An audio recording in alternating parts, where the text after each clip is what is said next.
Besti, jumpa kita kali ini di Desa Tengah Ibo, dalam acara Kenduri Jirat, Gunung Kelelek, Labuhan Haji Barat, Aceh Selatan.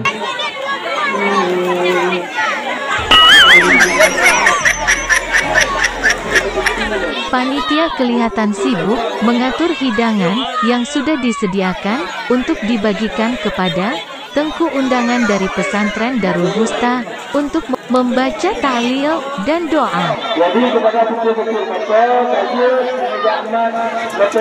Jangan lupa dukung channel saya supaya saya semangat membuat konten yang baru dengan tekan tombol subscribe, like, dan komen. Terima kasih, terus menonton videonya. Jadi baik-baiknya kita dalam kita geram. Aku maju. Bau dia boleh.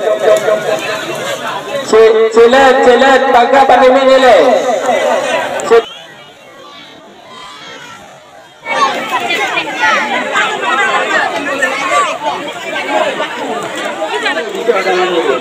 Ada bergaduh kalau lagi. Apa tu? Pulang tu le.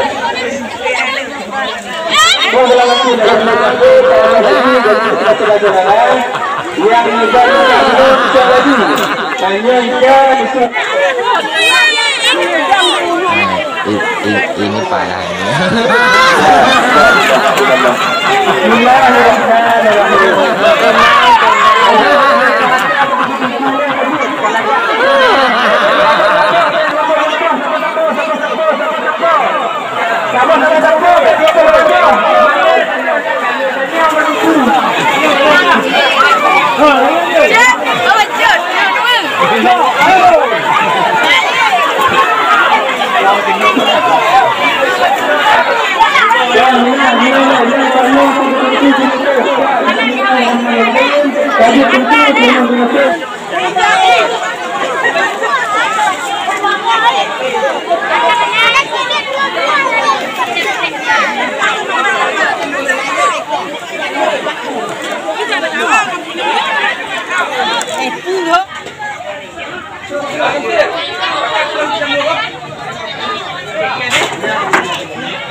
Oh, ini kenal Bandung mah?